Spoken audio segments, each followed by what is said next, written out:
But the potential of bleeding from this aneurysm is the biggest concern, and so what the patient has to face is the decision between open surgery versus an endovascular treatment or observation.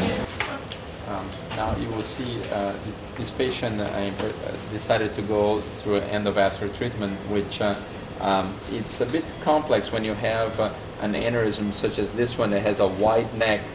What that means is that the connection between the aneurysm and the blood vessel is over 4 millimeters, so that it can be sometimes unfavorable for the coil to stay in a position inside of the aneurysm. It also could represent a higher recurrence rate, so the aneurysm may have to be treated more than one time if that's the case. Today what you will see is the use of, as you're seeing, the first coil going inside of the aneurysm will create a protection of the aneurysm and avoid the blood to get inside of the aneurysm by filling with this little slinky made of platinum that we call coil. And to avoid the recurrence of this aneurysm, at the end we'll place a stent across the neck of the aneurysm. That is a mesh tube that will cover the neck of the aneurysm. As you see now, the coil is almost completely inside of the aneurysm, and is staying quite stable inside of that aneurysm, which is a good sign for us. And we will continue doing this in small increments until we completely obstruct the inside of the aneurysm to the blood flow. You can see now that what is white is the area that needs to be still coiled, and that round portion of the aneurysm, and now we'll point that out to you. This is the area of interest there, of course, and then what is white is the area that remains to be coiled.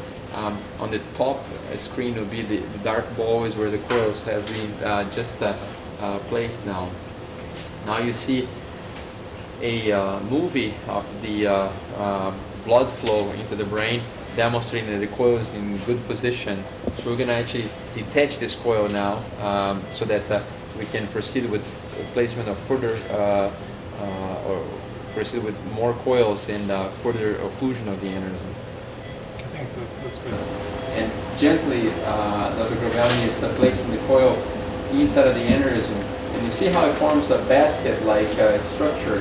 And that is basically the goal is to try to create as much of a protection of that aneurysm, so that we can fill the inside of this basket later on. So the first few coils are the goal are just to create as much of a protection on the surrounding of the aneurysm, and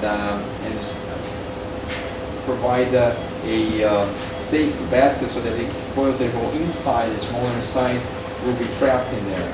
So you see the black line is the remaining coil that has to be placed inside of the aneurysm, and we're constantly receiving a feedback, and this has to be done very gently, and it's a tactile feedback telling you how much more coil can be placed.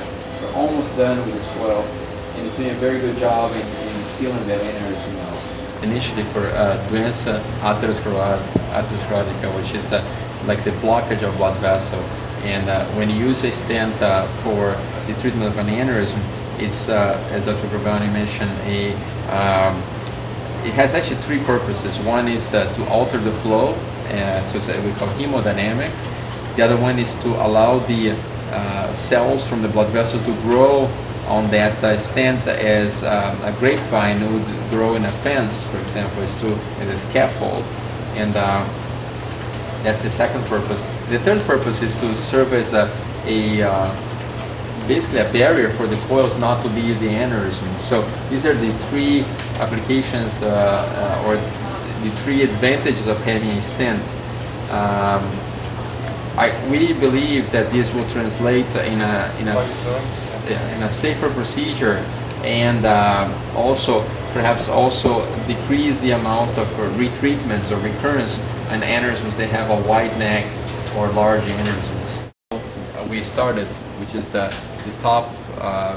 The aneurysm is the blister on top of that blood vessel we call the basilar artery.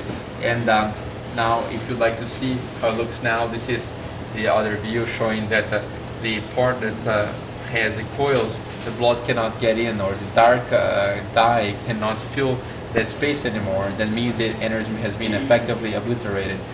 Because of the wide neck here, and you see how the coils are a bit prolapsing into the normal blood vessel, the use of a stent is a mesh tube that will go from the basilar artery all the way to the posterior cerebral artery, going around like this, will create a scaffold so that it will protect our aneurysm neck from the over time the pounding of the blood hitting that area. The stent will provide the extra strength to the neck of the aneurysm.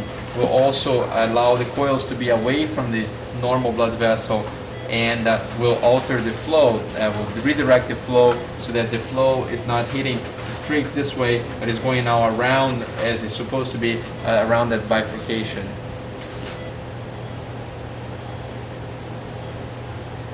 There it is. Okay. Now, just to retrieve this, you just gently pull the whole system together now. Is that right? We don't need You don't need to? Yeah, okay, so then you can pull it all out.